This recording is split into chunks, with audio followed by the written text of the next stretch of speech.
नमस्कार. आपलं महानगर, आपल्या बातम्या, आतल्या बातम्या या शीर्षकाखाली दररोज आपण एक नवीन व्हिडिओ घेऊन येत असतो. आजचा व्हिडिओ फार इंटरेस्टिंग यासाठीच आहे, की 40 वर्षापूर्वीची एक घटना पुन्हा एकदा आपण च्या लक्षात राहावं म्हणून सांगणार आहे, की काय झालं होतं 40 वर्षापूर्वी. आणि काल ज्या पद्धतीने काल म्हणजे शिवाजी पार्कवर जी दोन्ही ठाकरे बंधूंची ऐतिहासिक अशी सभा झाली. ती सभा म्हणजे निवडणूक होते 15 जानेवारी. त्याच्यापूर्वीचा जो पहिला रविवार शेवटचा रविवार होता 11 जानेवारी रोजी संध्याकाळी याच सुमारास दोन्ही ठाकरे बंधू हे बरसले गरजले शिवतीर्थावरून. त्यामुळे आपल्या या व्हिडिओचं शीर्षकच आहे, अदानी आणि मुंबईच्या विकासावरून काका पुतण्या बरसले, शिवाजी पार्कातून बरसले. आता काका कोण, पुतण्या कोण, हे सर्व जर तुम्हाला समजून घ्यायचं असेल आणि 1985चा तो काय इतिहास होता, त्या इतिहासाची पुनरावृत्ती होईल का, या सगळ्या प्रश्नांची जर तुम्हाला उत्तरं जर समजून घ्यायची असतील तर तुम्हाला व्हिडिओ शेवटपर्यंत बघावा लागेल. आता काका म्हणजे राज ठाकरे, पुतण्या म्हणजे आदित्य ठाकरे. अदानीने जे काय पूर्ण देशभर जाळं पसरलं आहे त्यांच्या एकूणच उद्योगाचं, त्यांच्या एकूण बिझनेसचं, ते राज ठाकरे यांच्या व्यंगचित्रकाराच्या नजरेतून ते सुटलं नाही. आणि त्यांनी एक प्रकारे जे त्यांनी काल तिथे प्रेझेंटेशन केलं, म्हणजे व्यंगचित्रकाराची जी कुंचल्यामधून ज्या काही गोष्टी दाखवायच्या असतात, आपल्या अनेकांना माहीत आहे की आर के लक्ष्मण, बाळासाहेब ठाकरे यांच्यासारखे अनेक व्यंगचित्रकार, म्हणजे 1000 शब्दाची बातमी 2000 शब्दाचा लेख, त्यापेक्षा एक व्यंगचित्र किंवा एक फोटो खूप काही सांगून जातो. हे काल राज ठाकरे यांनी दाखवलं. ह्या विषयावरती आपण सविस्तर बोलणार आहोत. तसंच त्यांचा जो पुतण्या आहे, म्हणजे काकाच्या उपस्थितीत, बाबाच्या उपस्थितीत आदित्य ठाकरे यांनी काल जी काय तुफान फटकेबाजी केली, ती पाहता आता आदित्य ठाकरे यांच्या हाती उद्धव ठाकरे तुम्ही मुंबई सोपवायला हवी अशा पद्धतीचा एक सल्ला राष्ट्रवादी काँग्रेस पक्षाचे माजी प्रदेशाध्यक्ष जयंत पाटील यांनी त्याच व्यासपीठावरून दिलं. हे संपूर्ण गणित काय, आणि 1985 साली असं काय झालं होतं ज्यावेळी मराठी माणूस पेटून उठला होता. आता कालची सभा झाली, म्हणजे एक सभा एखाद्या प्रचाराचं संपूर्ण गणित कसं काय बिघडवू शकते, किंवा एक सभा संपूर्ण मतदारांचा कौल कसा काय फिरवू शकते.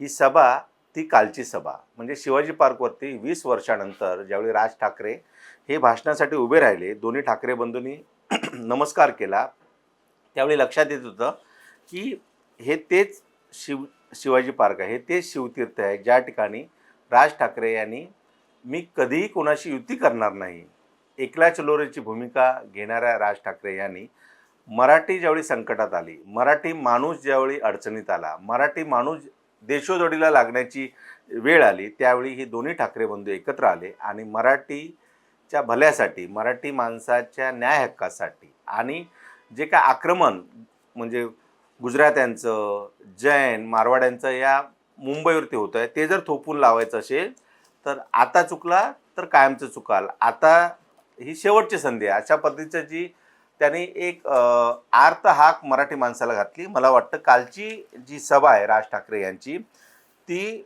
गेम चेंजर सभा ठरू शकते. कारण कालच्या सभेनंतर आज ज्या पद्धतीने राज ठाकरे यांचं ते भाषण, म्हणजे अनेक जण या बाबतीत संभ्रमित आहेत की राज ठाकरे सभांना गर्दी जमवतात, टाळ्या मिळवतात, म्हणजे तरुणाई एकदम राज ठाकरे यांचा उदो करते, मात्र तीच तरुणाई, तेच जे कोण त्या सभेसाठी गर्दी जमलेली असते लाखोंची, ते मतांमध्ये परिवर्तित होत नाही. मात्र कालच्या सभेमुळे एक गोष्ट झाली, मराठी माणूस जो शांत होता, जो ह्या सगळ्या प्रकारामध्ये थोडासा नाखुश होता, राज ठाकरे यांनी त्यांना पुन्हा चेतवलं. आणि मला वाटतं हे जे चेतवणं आहे किंवा हे जी वस्तुस्थिती मांडणं आहे, म्हणजे मराठी माणसाचं वास्तव्य, महाराष्ट्राचं वास्तव्य, मुंबईचं वास्तव्य, मुंबई म्हणजे गुजरातला नेतील नाही नेतील, मात्र इथला उद्योग जो काय गुजरातला गेला, आणि एका गुजराती उद्योगपतीसाठी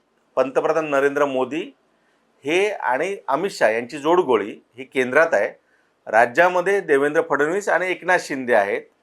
हे असं असते वेळी महापालिका सुद्धा जर आपल्या हातून गेली, मराठी माणसाच्या हातून गेली, तर काय होऊ शकतं आणि तुम्ही दात तरी कोणाकडे मागणार? अशा पद्धतीचे एक विनवणी, एक विनंती, एक थोडीशी म्हणजे मनातील भीती त्याने जी व्यक्त केली, ती भीती उद्या म्हणजे गुरुवारी जी निवडणूक होणार, आज आपण सोमवारी संध्याकाळी 7:30च्या सुमारास बोलतो आहे. त्या गुरुवारी त्या मतपत्रिकेतून EVMच्या त्या मशीनमधून जादू होईल का? तर ती जादू होण्याची शक्यता काय आहे? हेच आपण या सगळ्या व्हिडिओमधून जाणून घेणार आहोत. मी 2-3 वेळा उल्लेख केला, की 1985ची ती निवडणूक काय होती. 1984 साली म्हणजे 31 ऑक्टोबर 1984 साली इंदिरा गांधी यांची हत्या झाली. म्हणजे त्यावेळी त्या पंतप्रधान होत्या. इंदिरा गांधींची हत्या झाल्यानंतर 1985 साली विधानसभेच्या निवडणुका झाल्या. त्या इंदिरा गांधी यांच्या हत्येनंतर आपल्या सर्वांना माहीत आहे, की केंद्रामध्ये हे राजीव गांधी यांचं सरकार आलं आणि त्याचा जो काय परिणाम असतो, एखाद्या सिटिंग पंतप्रधान जो देशाचा पंतप्रधान आहे, त्याची त्या पदावर असलेली व्यक्तीची हत्या होते. त्यामुळे जसा त्याचा फायदा देशातील इतर राज्यामध्ये झाला, तसाच महाराष्ट्रातही झाला, मुंबईतही झाला. म्हणजे त्यावेळी मुंबईचे विधानसभेचे मतदारसंघ होते 34. त्या 34 पैकी 27 मतदारसंघामध्ये काँग्रेसचे उमेदवार म्हणजे काँग्रेसचे आमदार निवडून आले. 3 उमेदवार हे त्यावेळी आपल्या सर्वांना माहीत आहे, की दत्ता सामंत यांचा पक्ष होता कामगार आघाडी. त्याचे 3 आमदार निवडून आले आणि त्यांची निशाणी होती उगवता सूर्य. 2 आमदार हे भाजपचे केवळ निवडून आले आणि 1 आमदार ज्या होत्या त्या लाटणीवाली बाई म्हणून ज्या फेमस होत्या, मृणाल गोरे. जनता दल, त्यानंतर त्यापूर्वीचा समाजवादी पक्ष, म्हणजे असं ती जी लाट होती काँग्रेसची, त्या लाटीमध्ये 27 आमदार हे काँग्रेसचे निवडून आले, 3 आमदार दत्ता सामंत यांच्या कामगार आघाडीचे निवडून आले, 2 आमदार हे भाजपचे आणि 1 मृणालताई गोरे. मी हा इतिहास का सांगतोय सगळा? याचं कारण हे आहे, की त्याच सुमारास 85 साली महापालिकेची निवडणूक झाली आणि मुंबईचं जे अध्यक्ष होतं पद होतं, जे मुंबईतून जो सर्वाधिक फंड, मुंबईतून जो आर्थिक जे काय मलिदा होता, तो ज्यावेळी हायकमांडला म्हणजे दिल्लीमध्ये दिला जायचा, तो मुंबई काँग्रेसच्या माध्यमातून आणि तो मुरली देवरा यांच्या माध्यमातून दिला जायचा. मुरली देवरा, बॅरिस्टर रजनी पटेल या 2 लोकांची जोडगोळी मुंबईवरती काम करत होती. म्हणजे मुंबई हे काय संपूर्ण जे काय सुरू होतं ते त्या काळी. कारण मुंबई म्हटल्यावरती मुरली देवरा, मुंबई म्हटल्यावरती रजनी पटेल आणि आपल्या सर्वांना माहीत आहे 85 साली मुंबई म्हटल्यावरती सका पाटील सारखे सुद्धा दिग्गज होते. आता त्यावेळी जी मुंबई महापालिकेची निवडणूक झाली, त्यावेळी वॉर्ड किती होते? 170. आज किती आहे? 227. त्या 170 पैकी शिवसेनेने म्हणजे त्यावेळी सुद्धा शिवसेनेचा बघा एकही आमदार तिथे निवडून आलेला नव्हता. कारण त्यावेळी गिरणी कामगारांचा संप, त्यानंतर एक मेळावा, दसरा मेळाव्याचा जर मी चुकत नसेन तर दसरा मेळावा एकदा झालेला नव्हता. अशा परिस्थितीमध्ये शिवसेना मुंबई महापालिकेची निवडणूक लढवत होती. तर दुसरीकडे मुरली देवरा जे मुंबई काँग्रेसचे अध्यक्ष होते, ते सुद्धा हे तिकीट वाटपामध्ये किंवा एकूण जे काय आता सुद्धा बघा की वारंवार सांगितलं जातं किती टक्के मुंबईकर आहेत, तर त्यावेळी ते मुंबईकर होते म्हणजे मराठी माणूस होता 36%. आज आहे तो 27%. मला वाटतं त्यापेक्षाही कमी असू शकेल.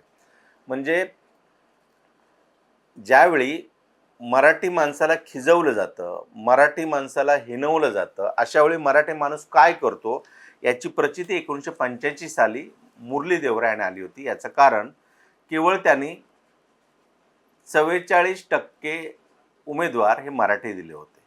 म्हणजे आज जी बूम होते ना की भाजपकडे जे काय सर्वाधिक नॉन मराठी उमेदवार आहेत, भाजप म्हणते की आम्ही मुंबईचा विकास केला, अशाच पद्धतीची दरपोक्ती त्यावेळी मुरली देवरा यांच्या तोंडून ऐकायला येत होती. एका जाहीर पत्रकार परिषदेमध्ये मुरली देवरा यांना प्रश्न विचारला गेला की आपण आपल्या ज्या 170 म्हणजे सर्वच्या सर्व जागा या काँग्रेसने लढवलं होतं, हे का? इतिहास माहिती पाहिजे. इतिहासाची कायम पुनरावृत्ती होत असते. 1985 साल आणि 2026चा हा सुरुवातीचा काळ, म्हणजे 40 वर्ष बरोबर झालेली आहेत. त्यावेळी मुरली देवरा यांना प्रश्न विचारण्यात आला होता की 170 पैकी केवळ 44% उमेदवार हे आपण मराठी का दिले, बाकी समाजाचं प्रतिनिधित्व का दिलं. त्यावेळी मुरली देवरा यांनी त्यांच्या आवेशामध्ये, कारण आपले सर्वांना माहिती आहे मुरली देवरा हे बिझनेसमॅन होते, नंतर ते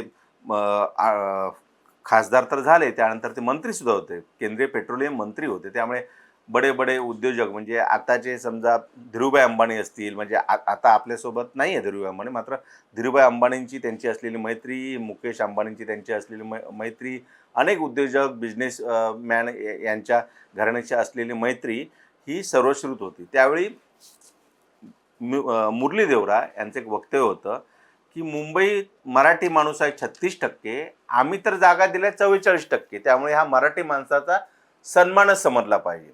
एक आठवून बघा, 1985 साल, 1960 साली 57 ते 60 या सालामध्ये संयुक्त महाराष्ट्राचं एक आंदोलन उभं राहिलं. संयुक्त महाराष्ट्र मुंबईला कोणत्याही परिस्थितीमध्ये गुजरात, कारण ज्यांना जुना इतिहास माहीत असेल त्यांना माहीत आहे की हे एकच राज्य होतं, गुजरात आणि महाराष्ट्र हे एकच राज्य होतं. त्यामुळे मुंबईला महाराष्ट्रामध्ये ठेवायचं नाही, मुंबईला गुजरातला न्यायचं, हे जे मनसुबे आहेत हे तेव्हापासूनचे आहेत.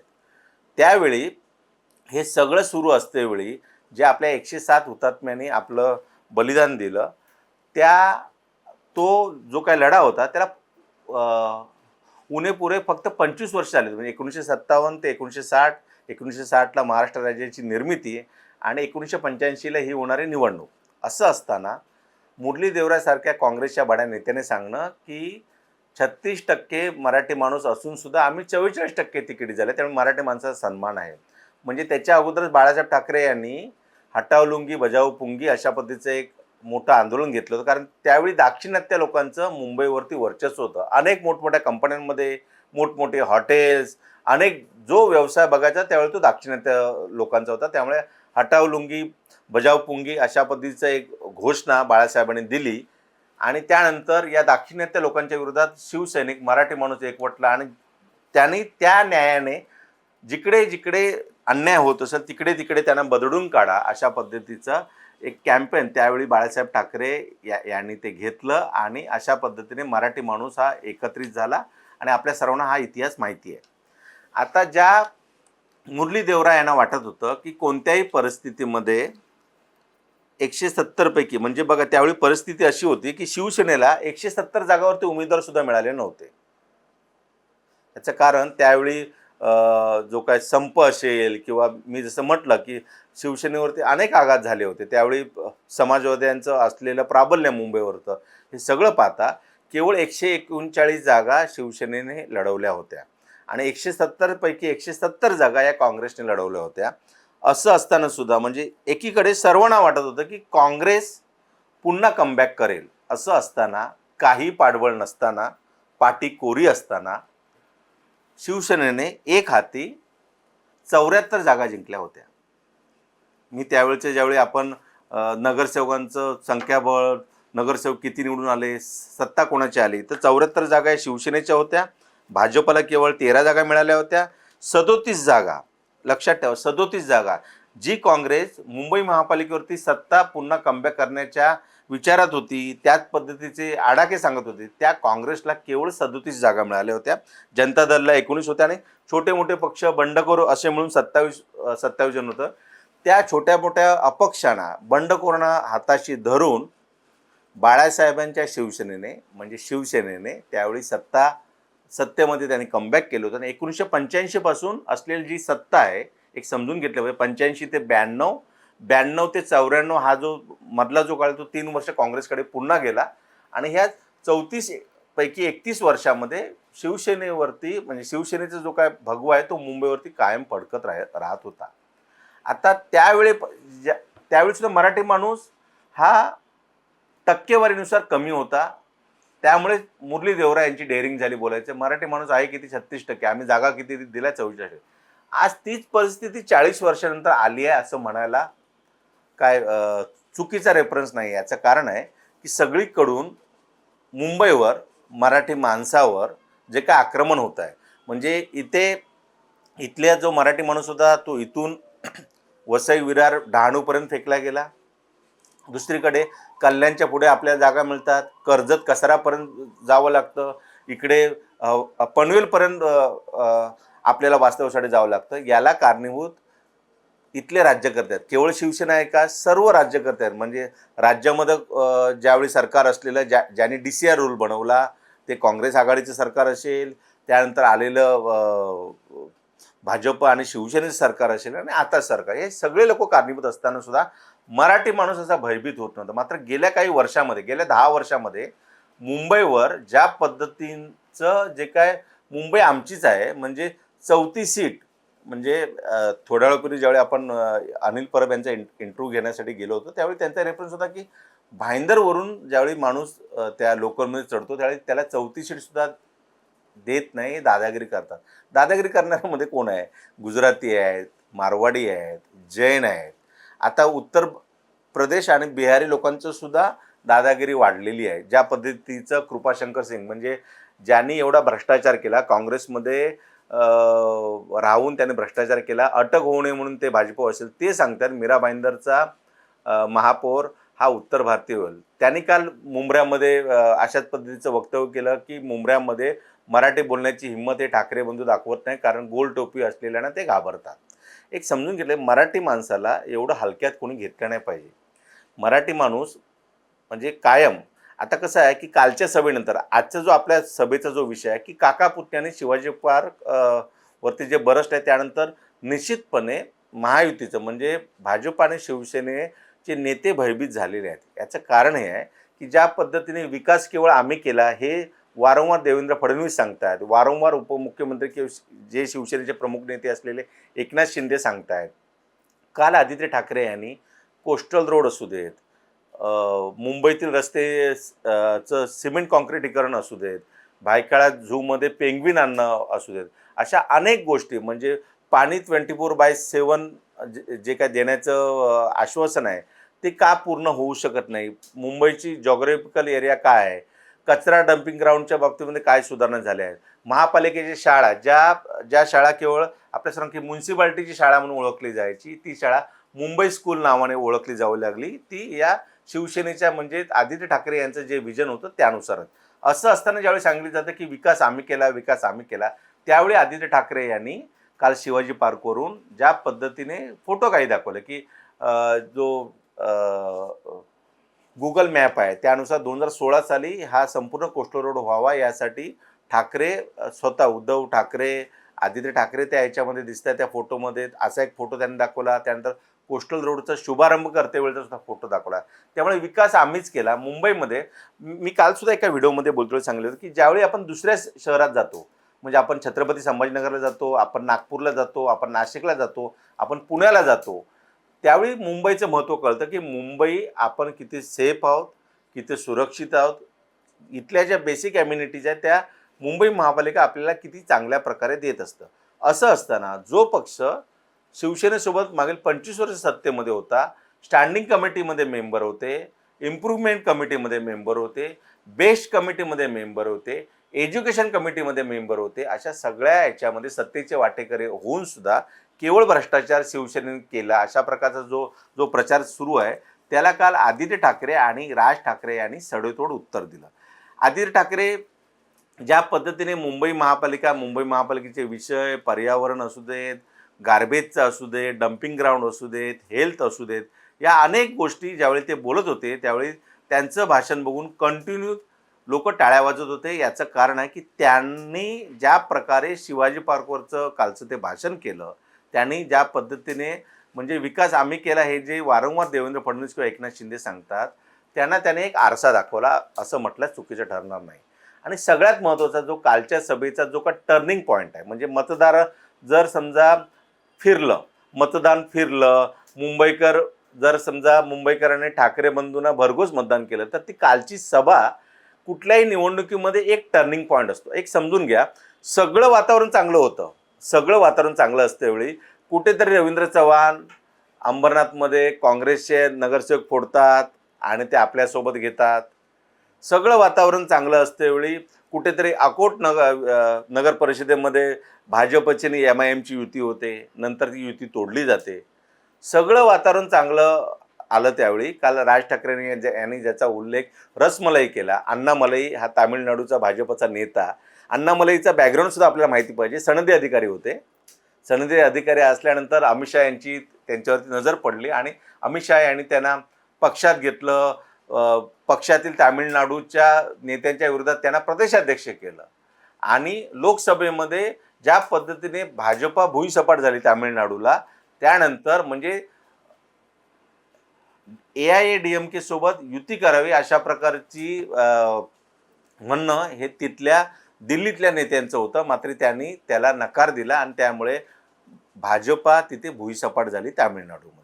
त्यामुळे आता ज्या होऊ घातलेल्या निवडणुकीमध्ये DMK सोबत युती करण्यासाठी अण्णामलाईंचा अडसर होऊ नये म्हणून ते प्रदेशाध्यक्ष पदावरून दूर गेलेले आहेत. ते अण्णामलाई येतात मुंबईमध्ये, सांगतात मुंबई हे काय महाराष्ट्राचं नाही, Mumbai it's a international city, it's not belongs to only Maharashtra.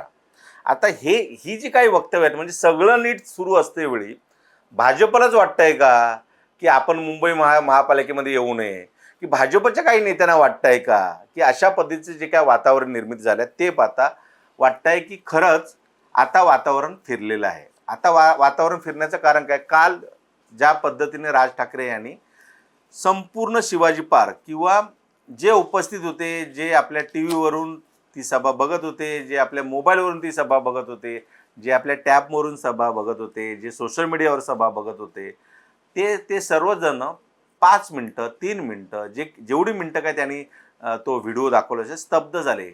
Its centre of silence होतं शिवाजी पार्क. शिवाजी पार्कमध्ये कालची गर्दी ही अभूतपूर्व गर्दी होती. असं असताना सुद्धा 2014 ते 2024 या 10 वर्षामध्ये एका उद्योग समूहाचा म्हणजे गौतम अदानी यांचा उत्कर्ष हा कितीपट होतो, किती ठिकाणी त्यांनी उद्योगधंदे उभारले आहेत. म्हणजे ज्या क्षेत्राची त्यांचा संबंध नव्हता, म्हणजे राज ठाकरे यांनी सांगितलं की सिमेंट क्षेत्र हा त्यांचं क्षेत्र नव्हतं, रिअल इस्टेट हे त्यांचं क्षेत्र नव्हतं, किंवा विमानतळ बनवणं हे त्यांचं क्षेत्र नव्हतं. ह्या सगळ्या क्षेत्रामध्ये म्हणजे जल, वायू आणि आकाश या सगळ्या क्षेत्रामध्ये अदानी अदानी अदानी हेच नाव दिसतं. आणि त्याने ज्या पद्धतीने ते ग्राफिक्सच्या माध्यमातून सायलेंट मागे बॅकग्राऊंड असले ती म्युझिक, हे सगळं रोमांचकारी काय एवढ्यासाठी होतं की मराठी माणूस हल्ला, मराठी माणसाला ते विचार करावाचं वाटतो आहे की काय चाललं आहे. म्हणजे हे एक प्रकारे म्हणजे ते त्याने मुंबईपासून ज्या पद्धतीने बुलेट ट्रेनला जो माझा विरोध होता तो आजही विरोध आहे. बुलेट ट्रेनचं स्टेशन कुठे आहे, त्याने नवीन एक शहर बनत आहे अशा पद्धतीची वास्तव सांगितलं. हे खरं सांगलं. आता त्याला BJP काउंटर करतील. BJPने काय काय काउंटर केलं आहे फारच हास्यास्पद आहे. अमित साटम जे मुंबईचे अध्यक्ष, ते नामदार आहेत केवळ अध्यक्ष. अमित साटम हे काय मुंबईचे अध्यक्ष, कारण खरं मुंबई भाजप किंवा ह्या सगळ्या गोष्टी, तिकीट वाटप किंवा ह्या सगळ्या गोष्टी ते ॲडव्होकेट आशिष शेलार यांनी केले आहेत. ते अमित साटम यांनी ट्विट काय केलं आहे किंवा एक फोटो काय दिला आहे की गौतम अदानी राज ठाकरे यांच्या शिवतीर्थावर गेले, त्यांच्यासोबत हास्यविनोद करते एक फोटो आहे आणि त्यांच्या कुटुंबासोबत असलेला फोटो आहे.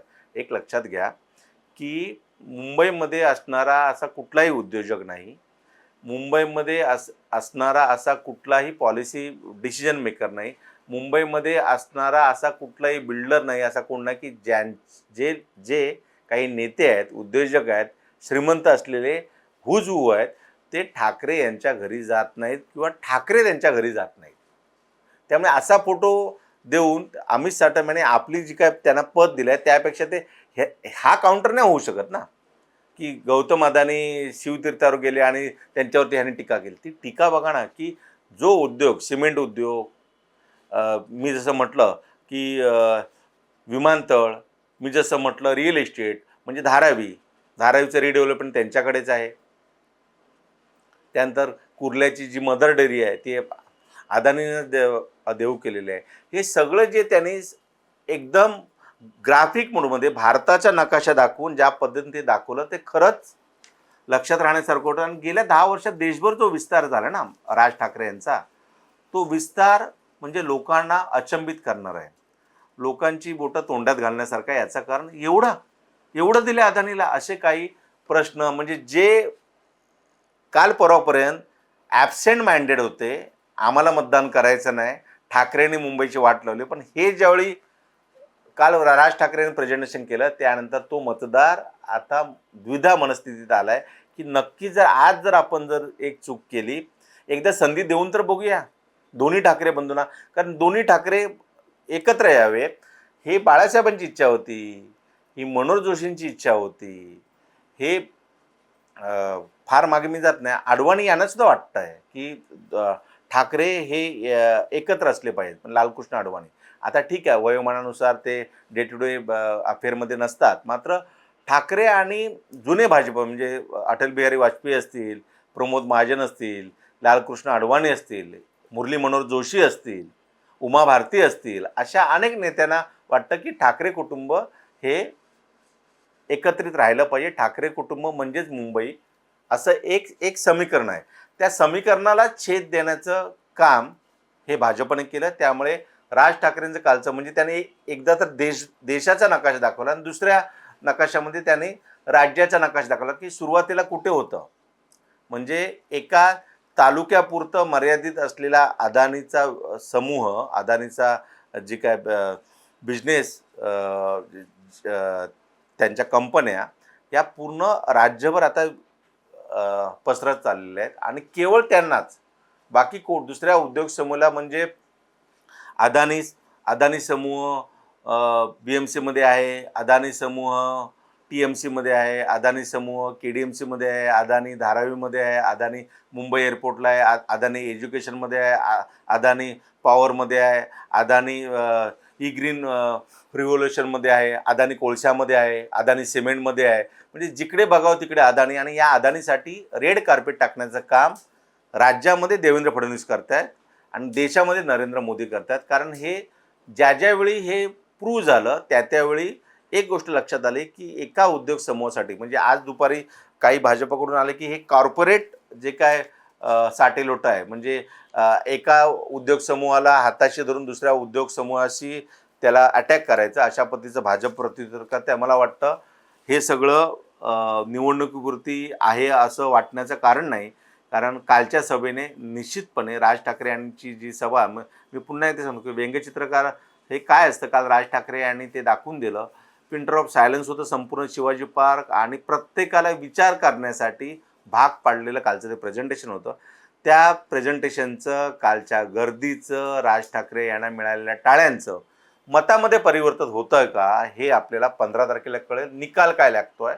आणि जर जसं राज ठाकरे यांनी सांगितलं ही शेवटची संधी आहे, आता चुकला तर कायमचे मुकाल, हे जी त्यांनी जे मराठी माणसाच्या मनामध्ये ही भीती आहे, नाही असं नाही. म्हणजे मी जे सुरुवातीपासून बोलतो आहे की गुजराती म्हणजे काल राज ठाकरे यांनी गिरगावमधल्या त्या एका सभेचं एक कात्रण, नवाकाळच्या पेपरचं कात्रण वाचून दाखवलं, ज्याच्यामध्ये होतं की मंगलप्रभात लोढा यांना तो वाद जो होता तो कमी करण्यासाठी सांगितला होता. मात्र मंगलप्रभात लोढा यांनी तो जैन धर्मीय आणि मराठी माणसाचा वाद वाढवला, गुजराती आणि मराठी माणसाचा वाद वाढवला, अशा पद्धतीचं एक वक्तव्य दुसऱ्या त्याच समुदायात जैन समुदायाच्या एका धर्मगुरूंनी केलं. मला वाटतं हे सगळं जे काय म्हणजे समाजामध्ये जातीपातीमध्ये जे काय तेढ निर्माण व्हावं आणि त्यातून आपल्याला मतदान मिळावं, ही जी काय रणनीती आहे त्या मला वाटतं रणनीतीला मुंबईकर बदलणार नाही. आणि मी जसं म्हटलं की 85 साली ज्या पद्धतीने काँग्रेस येणार असं वाटत असताना शिवसेनेचे 170 पैकी 74हून अधिक नगरसेवक निवडून आले. तशीच परिस्थिती पुन्हा निर्माण होईल का, की लोक मराठी माणूस म्हणेल की ठाकरेंनी सुद्धा आमची वाटच लावली आहे, मुंबईचा वाटोळं केलेला आहे, मराठी माणसासाठी ते उभे राहिले नाही, त्यामुळे त्यांना धडा शिकवला पाहिजे. हीच निवडणूक आहे, या निवडणुकीतच धडा शिकवला पाहिजे. मला वाटतं हे सर्वपणे मराठी माणसावरती अवलंबून आहे. कारण आजही मराठी माणूस जरी पनवेलला राहायला गेला, विरारला राहायला गेला, तरी पण बदलापूरला गेला, कल्याणच्या पुढे गेला, तरी पण तो मतदानासाठी आपल्या जुन्या लालबागच्या चाळीत, परळमध्ये येत असतो, वरळीला येत असतो. त्यामुळे त्या मराठी माणसाच्या हातामध्ये ही निवडणूक आहे आणि तो मराठी माणूस काय चमत्कार करतो, की मराठी माणूस ठाकरेंना त्यांची जागा दाखवतो. यासाठी आपल्याला 16 जानेवारीपर्यंत वाट बघावी लागेल. अशाच प्रकारच्या आतल्या बातम्यांसाठी तुम्ही माय महानगर लाईव्ह हे यूट्यूब चॅनल सबस्क्राईब करा. आम्हाला एक्सवरती आणि फेसबुकवरती फॉलो करायला विसरू नका आणि आवडता पेपर आपलं महानगर कायम वाचत जा. धन्यवाद.